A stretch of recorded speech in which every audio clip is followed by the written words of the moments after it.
I am the unlikely Luther scholar or person, because that is not my area. I am an ethicist. Just by way of full disclosure, I spent 25 years doing public policy work and teaching ethics as well. So my interest in Luther comes out of that experience, and so I will be very anxious to hear some of your remarks to some of my thoughts. Essentially, my argument, there's a handout available, so if you'd like to pick up a copy, they're at the back.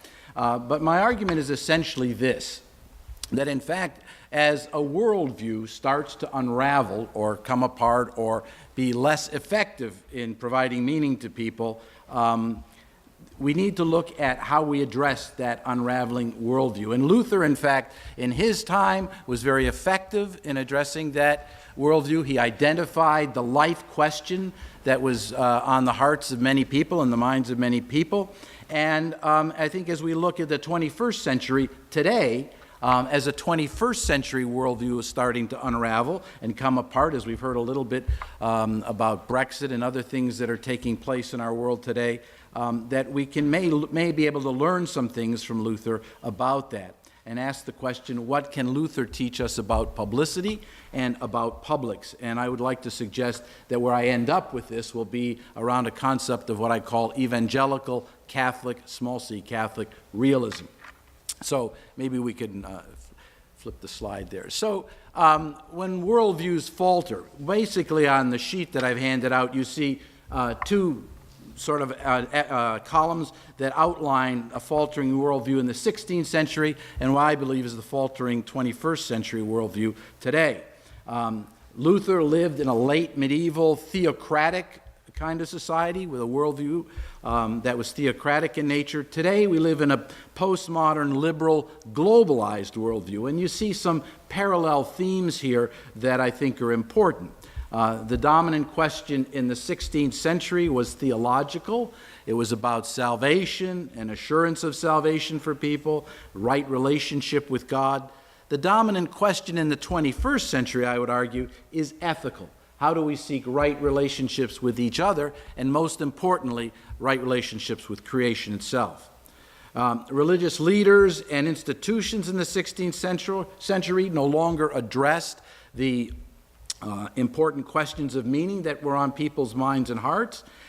Today, particularly in Canada, it's a little different than in the United States, I would hasten to add, but we've seen what Douglas John Hall calls the disestablishment of Christendom, and what Stephen Carter from Yale University calls a culture of disbelief. Religion no longer plays a prominent role in our society in the same way. We also see in the 16th century the emergence of a new dynamic expanding economy that led to that was called mercantilism, state-sponsored capitalism, a transition to the kind of capitalism we know today. Today we see globalization policies that are integrating national economies into a global economy. This began with colonization, and I think we need to acknowledge that. It culminated in an example of extreme hubris by not by Francis Fukuyama, based on his work where he speaks about the end of history, where human development has reached its zenith in free markets and liberal democracy. We see an aging political order in the time of Luther. Today we see liberalism with competing interests in the public square to define the common good, and an erosion of confidence in our political leaders. I don't think I need to say a whole lot about that. We also see in the 16th century a worldview that was very much mobilizing militarily, particularly to prevent a Turkish invasion, but there are also other things that were going on at that time in terms of among the princes themselves and the monarchs of Europe, as well as piracy in the Mediterranean, which, if you think about it, I think there were something like 1 million people taken captive by pirates and sold into slavery. And This lasted until at least the Peace of Westphalia. Today we see a militarized globalization. We see terrorism at the end of what we might call the post-war Pax Americana that governed the world order. I think we heard a bit of that from the consul this morning, talking about that. And I would add, that's not on your sheet, we need to add the notion of climate change. Somehow that got deleted. Climate change is a huge existential threat today to our society. We see in the 16th century the emergence of Renaissance values. So it wasn't just that there was this theocratic vision. The Renaissance had talked more about human potentiality, human possibility, and those values were creeping into the kind of worldview of the time. Today we have an entertainment, and I would say entitlement culture of individualism, consumerism, and celebrity. And institutions have lost their common cause with the citizenry and the people of a society. So we end up at the end of this with two worldviews. In the 16th century for Luther, Reformation was about de-theocratizing a pious and orthodox Catholic society. Today, in the 21st century, I think we may be speaking more about transformation, the ethically deglobalizing a consumer society while offering a life-enhancing global future. Now, I'm going to make you can flip to the next slide. I'm going to make a few comments, some of my points. Luther's contribution to public ethics, and I need to say a little bit about what I mean by publics and public ethics. But the basic points are this, that Luther understood, or not necessarily consciously or intentionally understood, but there was a recognition in the process of the importance of publics. Luther, in his freedom of the Christian and his understanding of individual and justification, provides the basis for publics, the notion of the public person. We heard a little bit about that in the two presentations this morning. There's the equality of publics around conscience and neighbor love. And I would say there's a third point, that the paradox for Christians in public, and this goes to what Deanna was talking about in terms of the theology of the cross versus the theology of glory.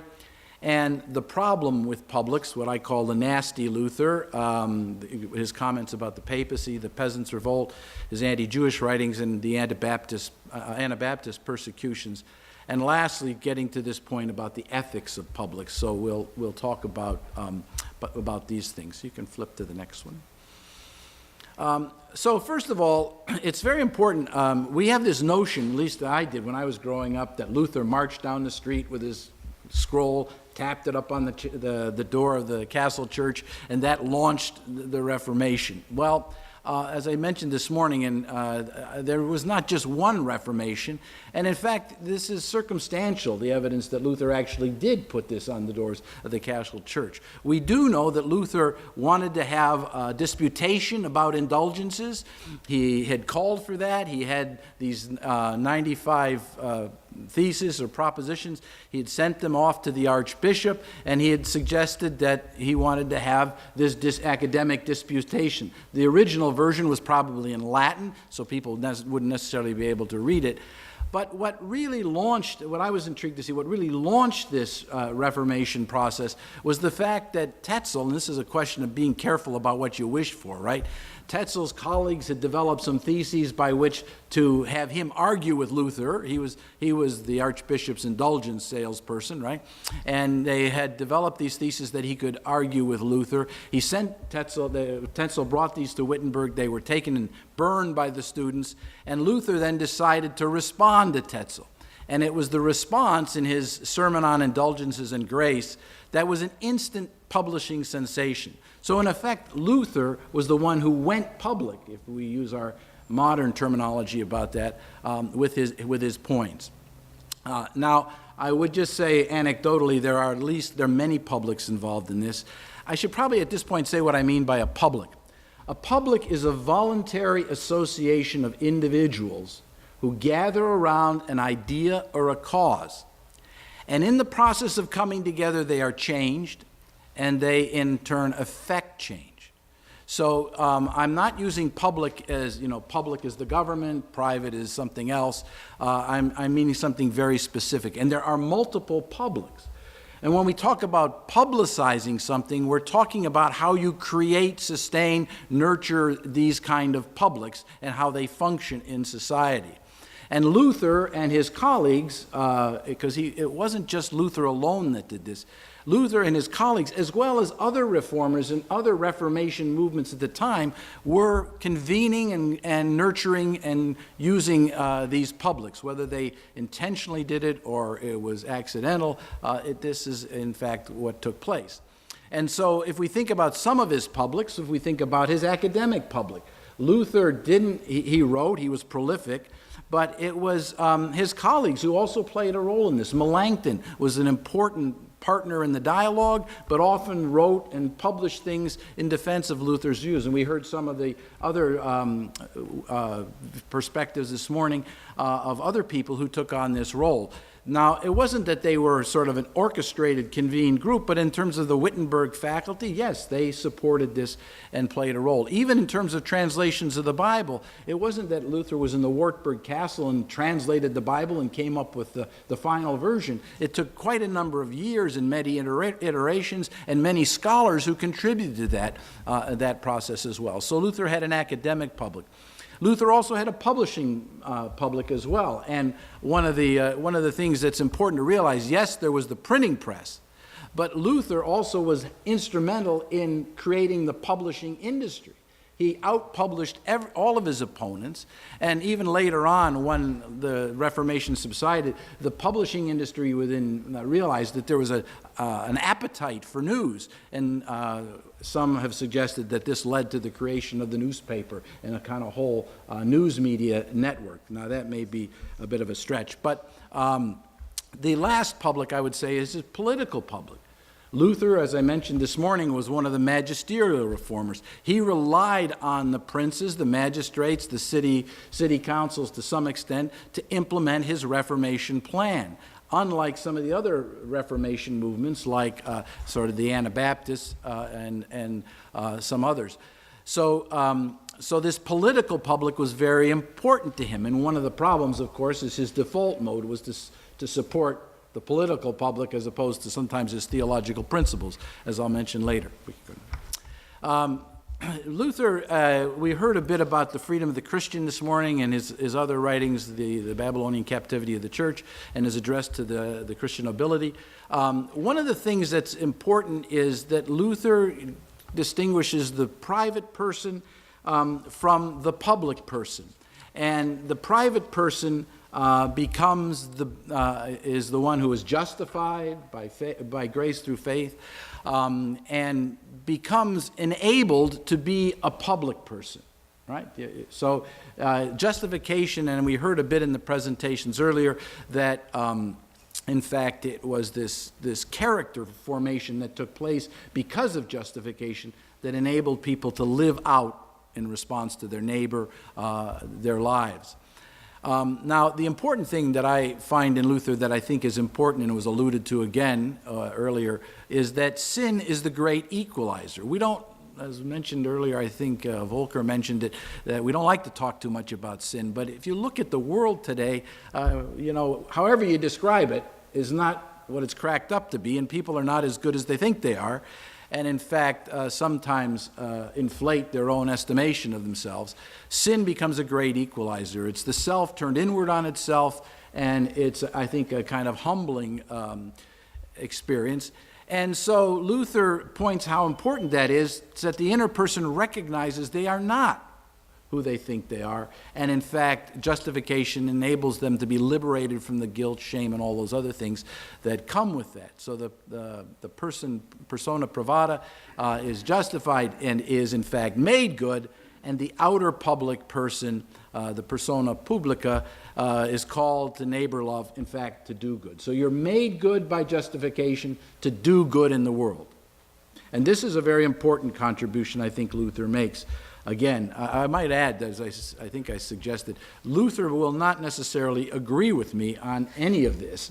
So when I say that this is Luther's contribution, it's involuntary, we might add. But I do think it's something that Lutherans who engage their own tradition can garner from it and glean from it. And in fact, that, if you look at the history of Lutheranism, I think has been part of the process. So this idea of the public person is very important for the idea of publics. If you have a person of conscience who believes in something that's ultimately important to them, has values and convictions and passion for something, this is what facilitates a public. We can go to the next one. So a public person, regardless of their religious belief, is a private person subject to the same civil law. And I think this is another important point for me. Luther distinguishes between the civil use of the law and what he calls the evangelical use of the law, and between civil righteousness and Christian righteousness. Now, the civil use of the law is meant to constrain the bad actors, the evildoers, those who are prone to pursue their own selfish interests. Civil righteousness is a righteousness that comes by in terms of the good of society kind of thing. It's not necessarily a religiously based or founded kind of righteousness. That's what Christian righteousness is, and affects the justified sinner. And I think this is important because it allows, I resist the term secularization, so just let me put that on the table, but I think it allows for a neutral public space. That is to say, and in what I've illustrated in this and on your handout, is what I call the public commons. I don't find Luther's two-kingdom idea today as useful as it might have been then. And so for me, the public commons is a much more complex idea, and I've written a little bit about that. I won't explain it, but there are different actors. There are government actors, there are economic actors, there are civil society actors, which didn't necessarily exist in Luther's time to the same extent, and there are faith group actors, not just churches, but multi-faith actors, particularly in societies like Canada and the United States, which we have to take into account. Now, when I talk about these, this is not cut and dry. It's not that you're an economic actor and not a civil society actor. You may be multiply situated in a number of these. But to understand the different roles you play in that particular moment, I think is absolutely crucial. And it's also crucial to understand what role churches and faith communities play when they are in the public commons and when they do play a role. Faith group actors, one of the significant contributions they play in the public commons is around providing meaning. Why is the world the way it is, and what does it mean for me, is a crucial kind of concept for people today. And one of the things we certainly see is when people find this kind of new absence of meaning, that it's like nothing seems to matter much anymore.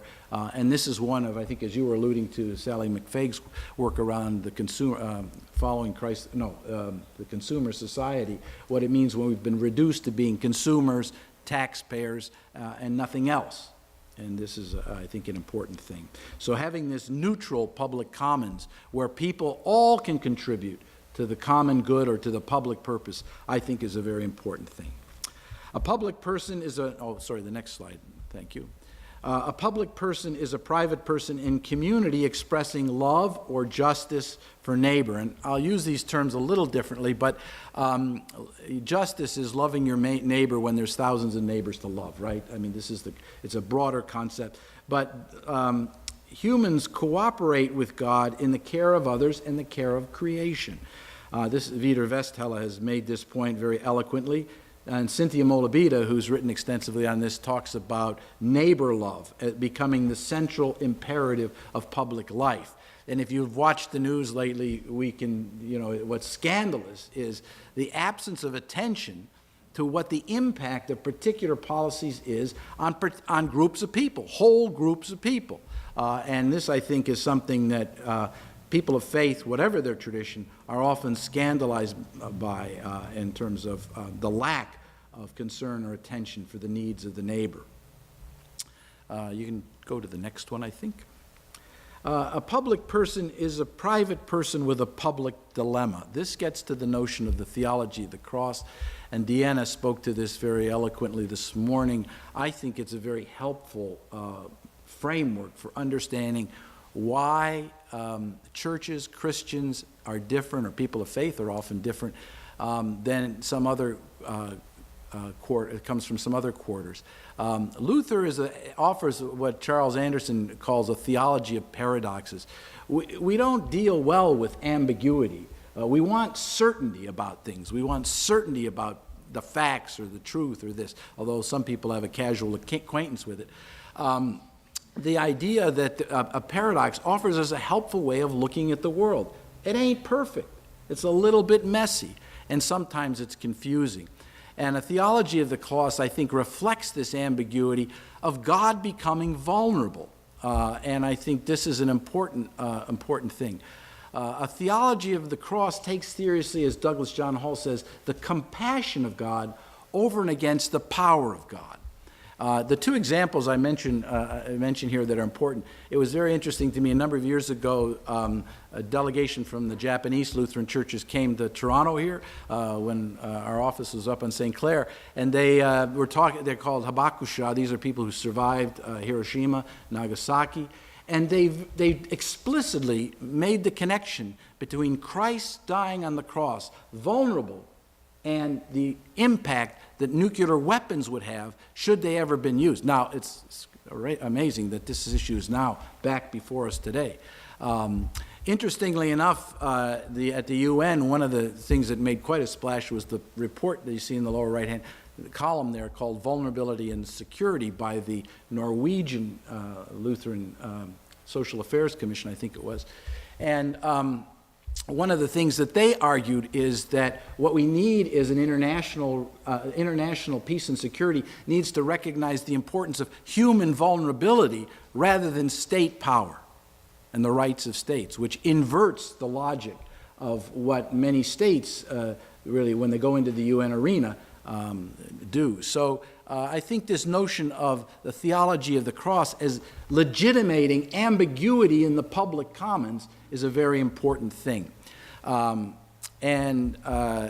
think a theology of the cross opens another means for people to embrace life's ambiguity, whatever the issues are. It's not just a clear linear process, as we heard about this. If you do this, if you do this, if you do this, this is what's going to happen. No.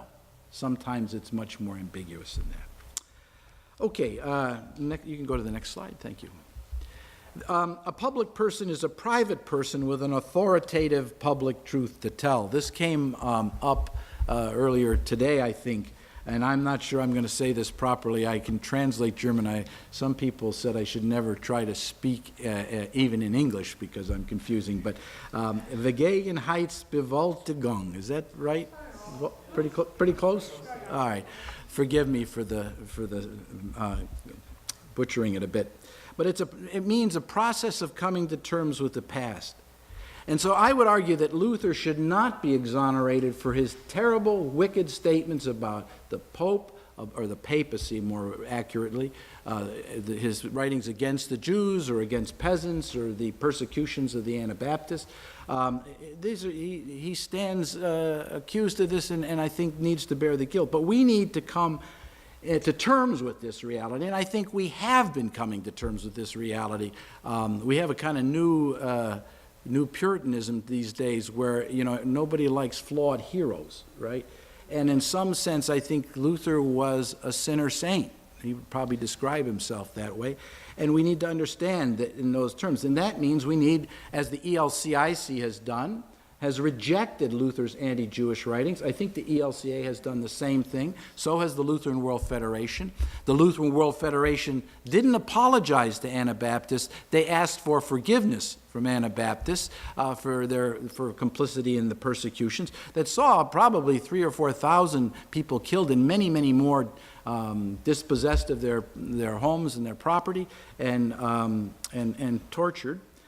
So I think in one sense we need to do this. And one of the things that's very important about this from a Lutheran perspective, Rabbi Jonathan Sachs, who was the chief rabbi in the UK for a number of years, actually spoke in Toronto about last year. And what he did was he commended Germany for coming to grips with its own history. unlike some other European countries, actually, he pointed out. And he went on, and I'm not sure if this is accurate or not, but that there had been a net positive immigration of Jewish people back to Germany, is that true? Yes. So he noted this and said this wasn't true in some Eastern European countries as well. So coming to terms with our own history and interrogating it is important. And here I would offer 3 points. One is that the Reformation principle of Ecclesiastes semper reformanda, as the church must always be reformed, should be applied not just to the church, but to all of our institutions and to all claims of public truth. And I think we do need to make claims of public truth. I think you made this point earlier, Deanna, but we do need to say that we do have a public truth to tell, but it needs to be subject to examination and debate with others that holds us accountable to certain standards of truth. The second thing I would say is the Tillich's Protestant principle, which may not be the best word today, but is important to disrupt the ideologies that can metastasize into governing idolatries today. I think the problem today may not be sort of our theological absolutes, but our ideological absolutes that no one seems prepared to discuss, debate, or contest in a civil and dialogical way.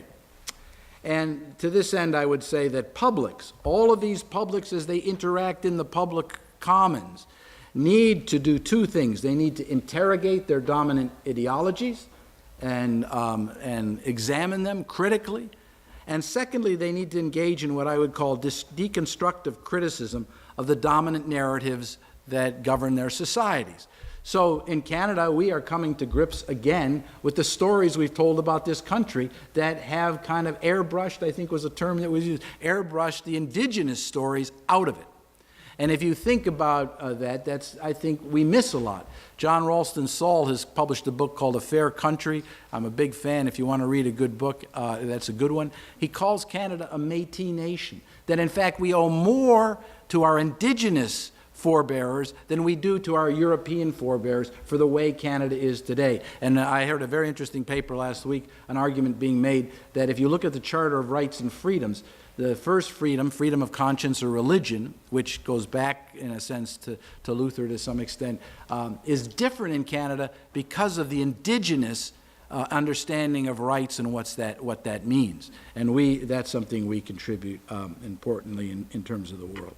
So we need to interrogate and deconstruct our own ideologies. Which leads me to my final point, I think, is that when the ethics of publics, publics need to be involved in what I call public ethics.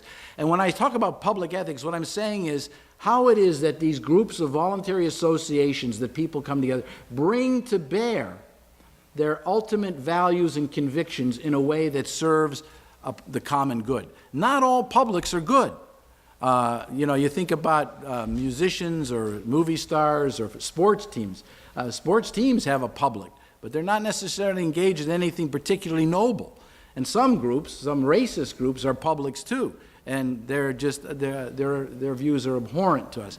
But publics that bring to bear people's ultimate values and convictions to serve the common good and the public purpose, this is what I think is what I mean by public ethics.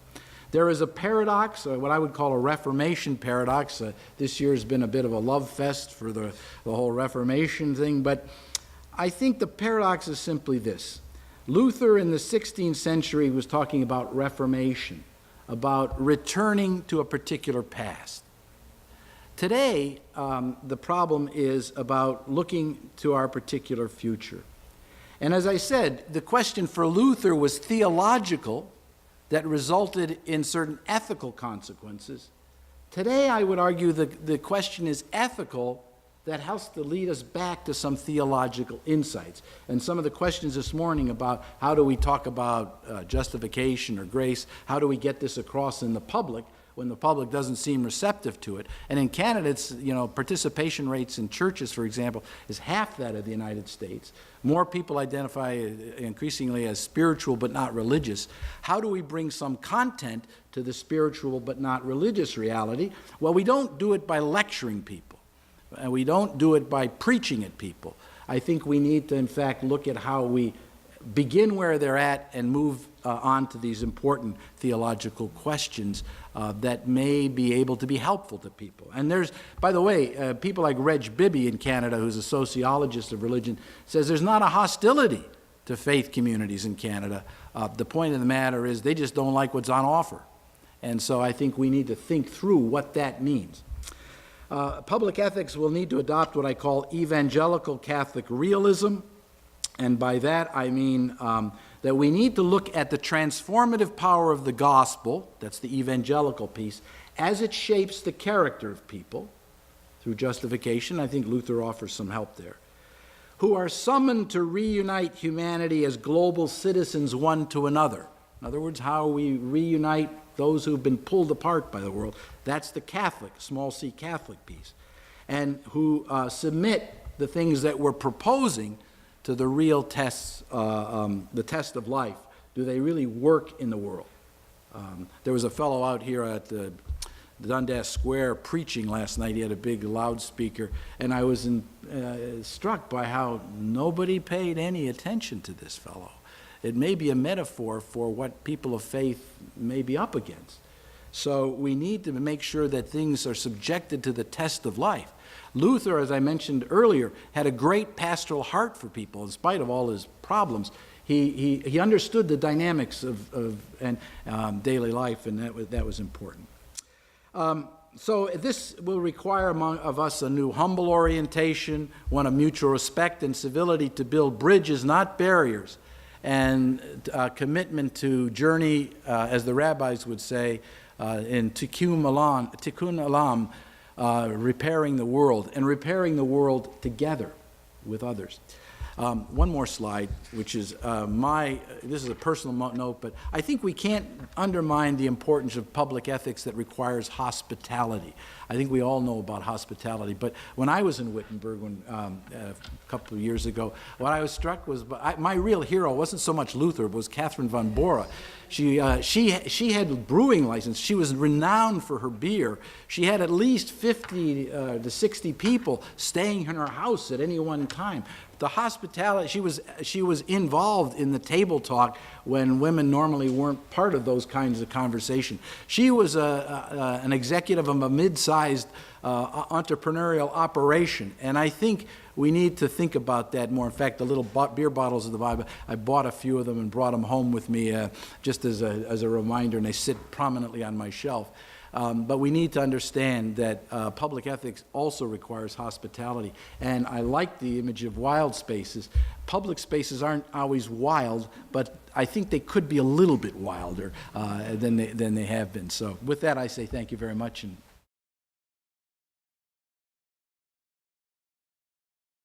Luther's life and thought and how it might contribute to thinking about public ethics today is a topic very worthy of our time and attention. And David, in his remarks, was referring to a fascinating new biography of the Reformer by Andrew Pettigrew, and that is called Brand Luther. Pettigrew tells the story of Luther through the lens of the printing press and how it was that Luther reached and indeed created new forms of publics through his brilliant use of this new technology. And it is a really fascinating biography, and when told from this particular perspective, there are certain aspects of Luther's life that become more prominent. Pettigrew observes, for instance, that there is really nothing in Luther's early biography that indicated he would go on to convulse a continent. So up until he was about 30 years old, there's not a lot in his life, evidence of his life that would say he's going to go on to do all these things. He had published almost nothing before the age of 30. But a mere 5 years after publishing the 95 Theses, he had become the most published author in Europe ever. And that adds an intriguing layer to understanding this reformer. David also suggests that part of Luther's enthusiasm for the printing press had to do with the fact that he, like most any reformer, needed a public to help advance his cause. Specifically, David identifies three of those publics: the academic, the publishing, and the political public. And while he focuses on the political public, I'm wondering, or I'm maybe more interested in the lay public that was affected by Luther's writings and personality, and how those things became more widely visible and available, not just to people who were literate, because one of the things Pedigree really focuses on in this brand Luther is how the imagery that Cranach was largely responsible for, right, really made an impression on people who couldn't read. They could see what was coming off the printing presses, and even if they couldn't read it, they could see that picture of Luther and understand the nailing of the theses or the burning of the bull and these kinds of things, so that he became an emblem of reform, one who represented a world imagined very differently than it currently was. But here's where I'm a little critical of some of the ways that Pedigree tells the story of brand Luther. For instance, he says in one place, this vast blossoming of what was essentially a new industry was entirely due to Martin Luther. Now, he says 1 in 3 of all books published during the period from 1517 to 1546 were Luther's own works, a third. That is truly astounding. But he concludes his sentence by saying that another 20% of the publications were those of his Wittenberg colleagues and followers. One of those followers is, again, Argula von Grumbach, who I talked about earlier. And Peter Matheson has noted that von Grumbach was one of many lay theologians who helped theology go public and reach a much wider audience than theology had been able to reach when it was limited to academic theologians and monastics. Matheson's take on this burgeoning lay theological movement has encouraged me to think that perhaps instead of thinking primarily about brand Luther, we should be thinking about this time period as a time of brand reformation, with Luther as a major influence, but as a movement that had many other players as well, and ones that are too often neglected in this story, people like von Grumbach. These reformers' use of the newest form of technology spread not just new ideas, but helped lay people imagine new ways of living in the world. So if we follow David's lead and think about how this messy, complicated story of brand Luther or brand Reformation might help inform our own thinking about public ethics today, I think it's first of all really important to say a little bit more about what the shared public spaces are that we work in today. David has said publics need a place to come together and name a public purpose, rewrite social narratives, and enact the future. And he suggests that Luther's thought can help foster this neutral public commons, where participation is not necessarily dependent on religious convictions. Now, I think these insights are really important, and I want to think a bit more about one shared public space in particular. This public space that we share by virtue of the newest form of technology we have, the internet.